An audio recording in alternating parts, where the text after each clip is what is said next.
Question number 9। देखिए figure दिया गया है और यहाँ पर आपसे बोला गया है एक ये टेंजेंट है, एक टेंजेंट ये है, एक टेंजेंट ये है और क्यू आर 12 दिया गया है। क्यू आर ये लेंथ 12 दी गई है सेंटीमीटर, रेडियस 7 दी गई है यानी ओ एस और O P O T. What is the parameter of polygon P Q T R S O? आपको इस पॉलीगन का पैरामीटर फाइंड आउट करना है। ऑप्शन देख सकते हैं 26 centimetre, 31 centimetre, 38 centimetre. Can not से विद गिवन इंफॉर्मेशन। तो चलिए स्टार्ट करते हैं इसका सोल्यूशन। बच्चों यहां पर क्यू आर 12 दिया गया है, रेडियस 7। आपको इस पॉलीगन का पैरामीटर फाइंड आउट करना है। तो यहां पर हम लिखेंगे parameter of polygon P Q T R S O is equal. तो यहां लिखेंगे पी क्यू, सभी साइड का सम कर देंगे। Q T plus T R plus R S plus S O और प्लस ओ पी। जितनी साइड हैं इस पॉलीगन की सबका सम। पी से चलना स्टार्ट किया तो वापस पी पर पहुंच गए। बच्चों यहां पर पी क्यू की जगह हम क्यू टी लिख सकते हैं। कैसे देख लें। P Q is equal Q T. देखिए एक्सटर्नल पॉइंट से टेंजेंट की लेंथ इक्वल होती हैं, इसलिए क्यू पी क्यू टी के इक्वल होगा और इसी तरह से आर टी आर एस के इक्वल होगा। R T is equal R S. External point R से टेंजेंट जा रही है। रीजन देंगे length of tangents from external point.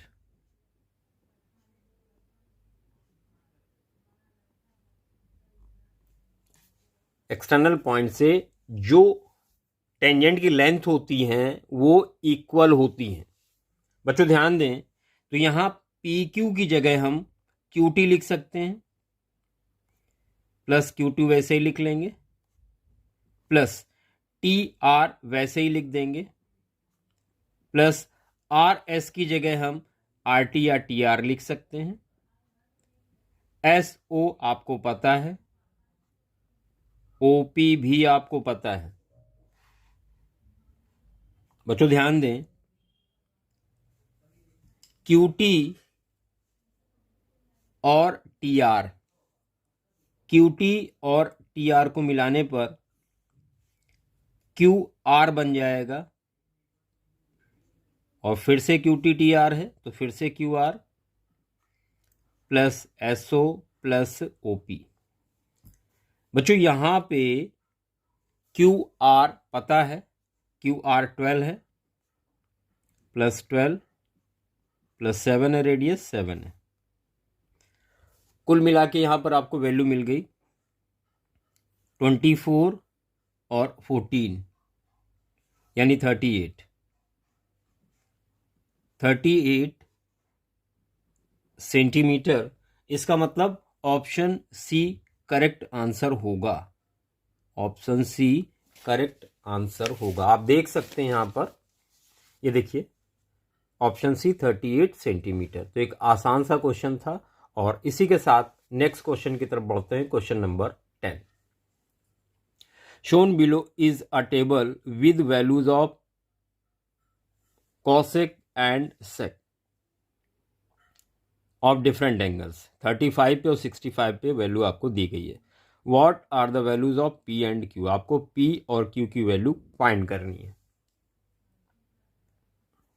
बच्चों यहाँ पर थीटा 35 डिग्री और 65 डिग्री दी गई हैं।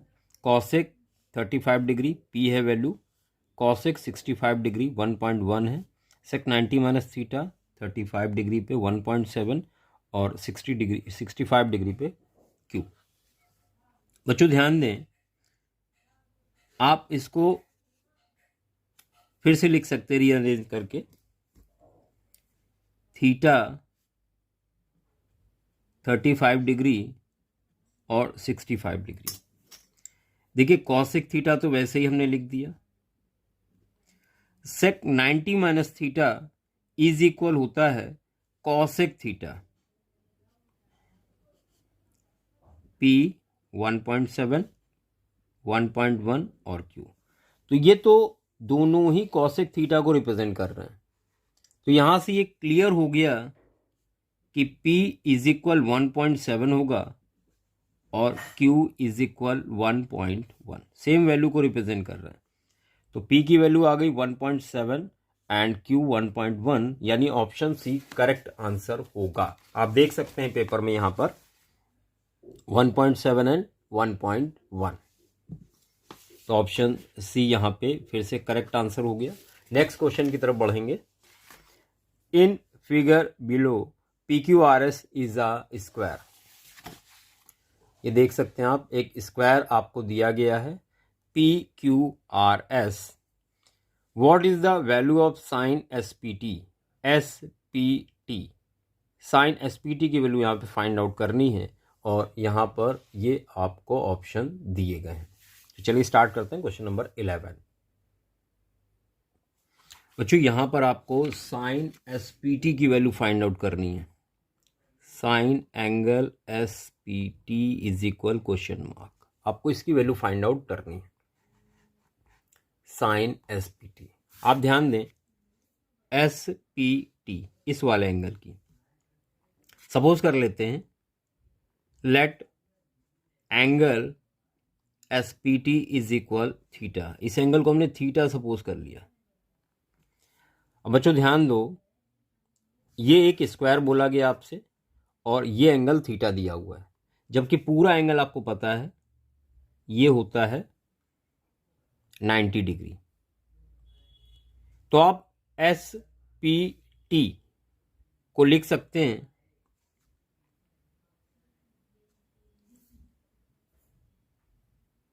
,90 degree,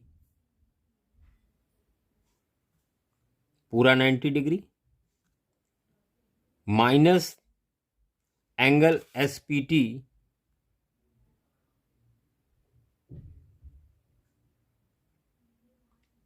is equal theta. SPT को उधर ले गए तो SPT, या आप इसको इस तरह से कर लें, इन दोनों एंगल का सम 90 डिग्री होता है। Angle SPT plus angle UPR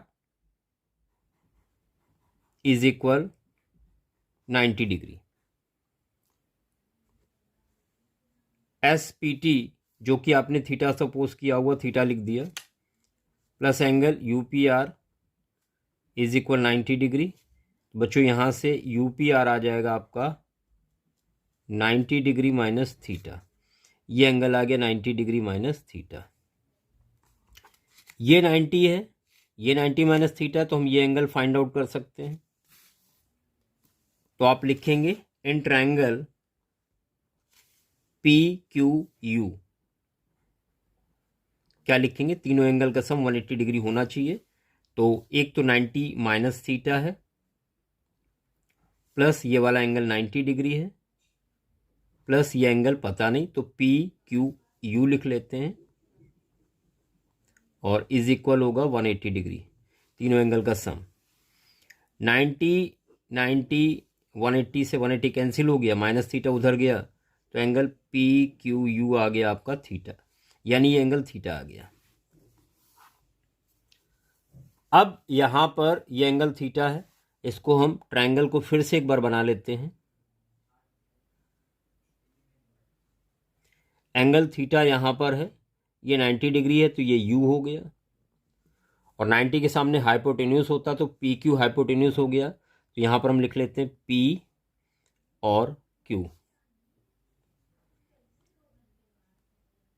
ये एंगल आपका थीटा हो गया। पी यू 8 है और क्यू यू 15 है। ये आपने फाइंड आउट करना है साइन थीटा। यहाँ पर साइन थीटा फाइंड करने के लिए आपको हाइपोटेन्यूस पता होना चाहिए, तो यहाँ पर पाइथागोरस थ्योरम का यूज कर लेंगे। तो आप लिखेंगे P Q square is equal 8 square plus perpendicular plus base square. बच्चों ये आ जाएगा 64 प्लस 225, यानी पी क्यू स्क्वायर आ जाएगा आपका 289। ये स्क्वायर रूट होता है 17 का, तो पी क्यू आ जाएगा आपका 17। ये 17 हो गया। अब फाइंड करना है आपको साइन थीटा। तो साइन थीटा इज इक्वल, आपको पता है परपेंडिकुलर अपॉन हाइपोटेन्यूस होता है। साइन थीटा की जगह हम लिख सकते हैं angle S P T is equal, perpendicular 8 है और हाइपोटेन्यूस 17, तो 8/17 इसका करेक्ट आंसर होगा, और ऑप्शन ए सही ऑप्शन होगा। बच्चों बढ़ते हैं क्वेश्चन नंबर 12 की तरफ। आप देख सकते हैं यहाँ पर ऑप्शन ए सही हो चुका है। क्वेश्चन नंबर 12, आपको एक प्रॉब्लम का सलूशन दिया हुआ है, जहाँ पर ये स्टेप 1 है, स्टेप 2, स्टेप 3, स्टेप 4, और आपसे पूछा गया है in which step there is an error, कहाँ पर गलती है, स्टेप 1, स्टेप 2 या फिर स्टेप 3 में कहाँ पर मिस्टेक है। तो आप ध्यान दें,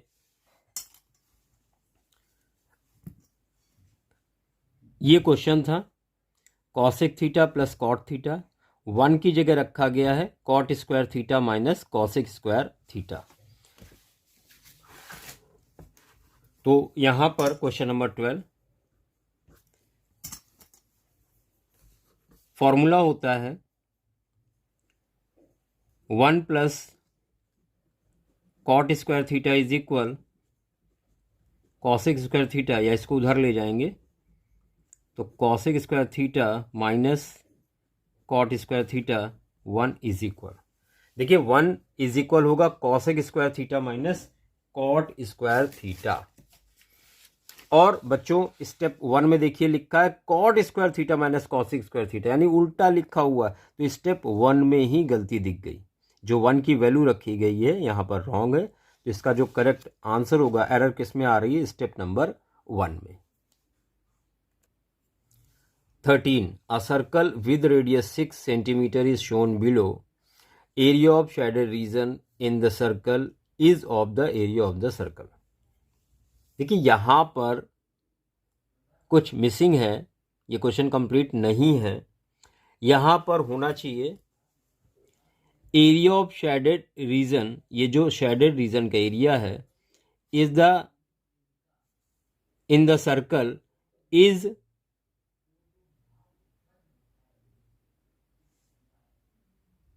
2/3 ऑफ द सर्कल। ये मिसप्रिंट है, पूरा क्वेश्चन नहीं प्रिंट है। एक आइडिया लेके चलते हैं कि ये होना चाहिए, मान लेते हैं 2/3, जो आएगा ऑप्शन उसके हिसाब से आंसर यहाँ लगा दिया जाएगा। इनकम्प्लीट क्वेश्चन है। What is the length of circle minor arc, आपको सर्कल के माइनर आर्क की लेंथ बतानी है। तो माइनर आर्क ये आपको दिख रहा है, इसकी लेंथ आपको बतानी है, इसकी लेंथ क्या होगी। तो चलिए स्टार्ट करते हैं। क्वेश्चन नंबर 13, ऑप्शन आप देख सकते हैं ये दिए गए हैं। गिवन है area of shaded region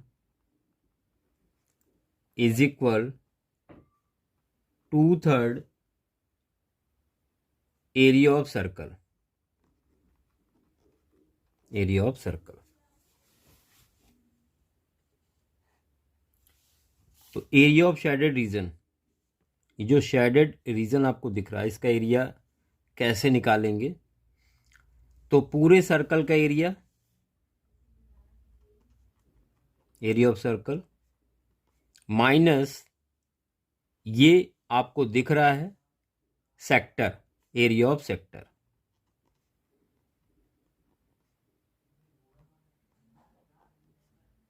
is equal 2/3 area of circle. 3 से क्रॉस मल्टीप्लाई कर दें तो यहां से आपको मिल जाएगा एरिया ऑफ सर्कल, ये 3 से मल्टीप्लाई होगा तो 3 area of circle minus 3 area of sector is equal to area of circle. अब ये भी एरिया ऑफ सर्कल, इसको इधर लाएं तो 3 टाइम में 2 टाइम माइनस हो जाएगा। 3 area of circle minus 2 area of circle, ये उस साइड जाएगा, is equal 3 area of sector. तो यहां पर ये बचेगा एरिया ऑफ सर्कल 3 टाइम में 2 टाइम माइनस हो जाएगा, is equal 3 area of sector. बच्चों एरिया ऑफ सर्कल होता pi R square is equal 3 pi R square theta by 360 degree. यहाँ पाई आर स्क्वायर से पाई आर स्क्वायर कैंसिल हो गया आपका, 3 1 जा 3 2 जा, थीटा आ गया यहाँ से 120 डिग्री।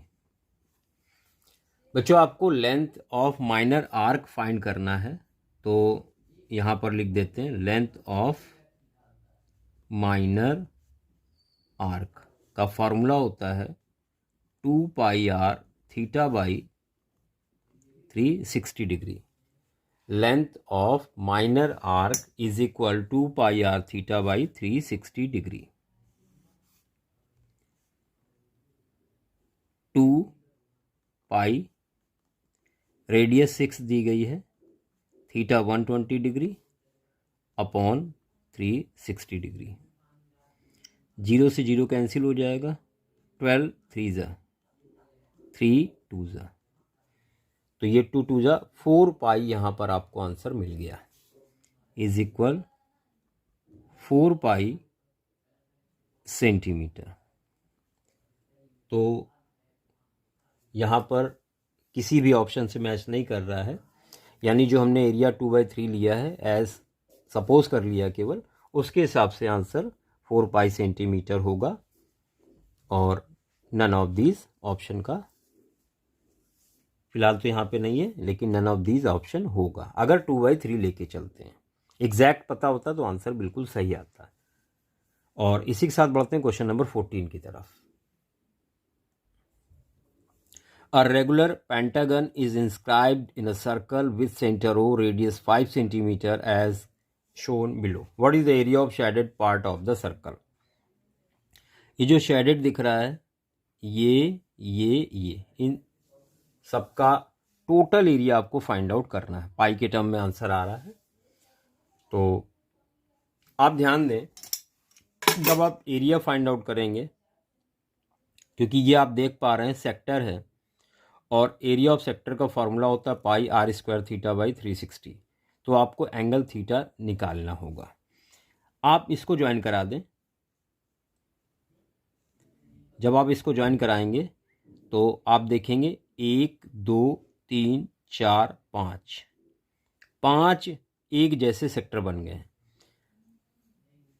और ये रेगुलर पेंटागन है, तो सपोज कर लेती है एंगल थीटा है 1 theta 2 3 4 5 theta is equal 360 degree. तो यहाँ से थीटा मिल जाएगा आपको, तो आप लिखेंगे यहाँ पर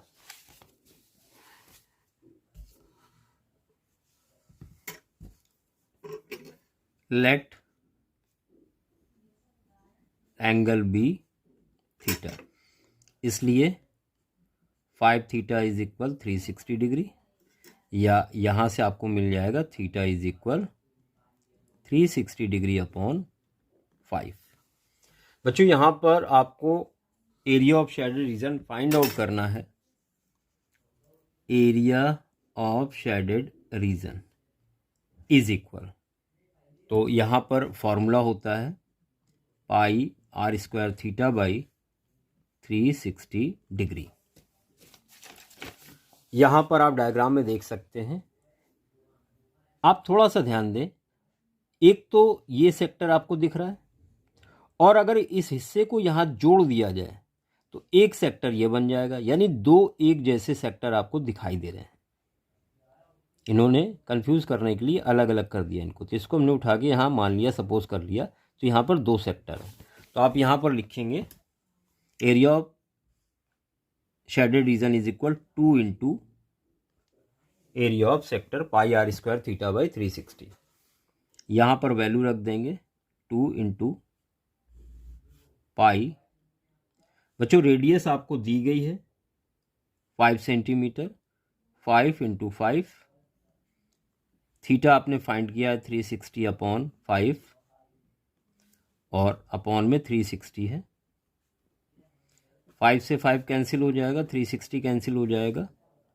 बच्चों 5 2 ज़ा 10 पाई सेंटीमीटर स्क्वायर इस क्वेश्चन का करेक्ट आंसर होगा और ये दिया गया है ऑप्शन नंबर डी में, आप यहाँ पर देख सकते हैं। तो यहाँ पर करेक्ट आंसर होगा ऑप्शन नंबर डी। बच्चों इसी के साथ बढ़ते क्वेश्चन नंबर 15 की तरफ। A cuboid of base area P, base area आपको पी स्क्वायर यूनिट दिया हुआ है, filled with water up to height Q units तक पानी भरा हुआ है। A sphere of volume R cube units is dropped into the cuboid so that it is completely submerged। ये दिखाया गया, इसको डाल दिया क्यूब को। A representation of submerged sphere is shown below। Which of these represents increase in height of the water? आपको ये बताना है कि इस क्यूबॉइड में पानी भरा हुआ था और जब हम एक क्यूब को डालते हैं, सॉरी स्फीयर को डालते हैं, तो इसका जो वाटर लेवल है कितना इंक्रीज होगा, कितना उठेगा, ये ऑप्शन आपको दिए गए हैं। चलिए स्टार्ट करते हैं question number 15।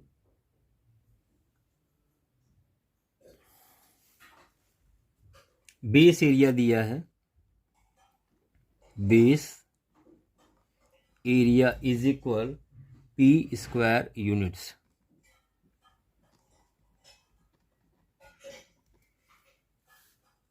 Height Q unit दी गई है, पानी क्यू हाइट तक भरा हुआ है,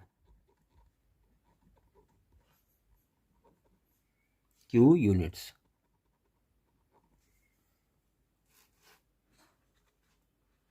बच्चों यहां पर जो स्फीयर डाला गया उसका वॉल्यूम आर क्यूब यूनिट्स है। आपको इंक्रीज इन हाइट निकालनी है। देखिए एक चीज क्लियर है, जब क्यूबॉइड में पानी भरा हुआ है और आप उसमें किसी स्फीयर को डालेंगे तो वाटर का लेवल जितना उठेगा, पानी जितना उठेगा, उस पानी का वॉल्यूम उस बॉल के वॉल्यूम के इक्वल होगा। तो यहां पर हम लोग लिखेंगे volume of raised water must be equal to volume of sphere। Volume of raised water, तो ये क्यूबॉइड शेप में था तो वॉल्यूम होगा LBH इज इक्वल स्फीयर का वॉल्यूम जो कि दिया गया है R। देखिए लेंथ इनटू ब्रेथ, ये तो बेस एरिया हो गया, इसकी जगह लिख सकते हैं P। और हाइट फाइंड करनी है आपको, इज इक्वल R। तो यहां से जो हाइट आ गई वो आएगी R अपॉन P। और बच्चों इस तरह से ऑप्शन बी यहाँ पे करेक्ट आंसर होगा। आप क्वेश्चन पेपर में देख सकते हैं, यहाँ पर ऑप्शन बी में दिया हुआ है R/P यूनिट्स, R/P यूनिट्स।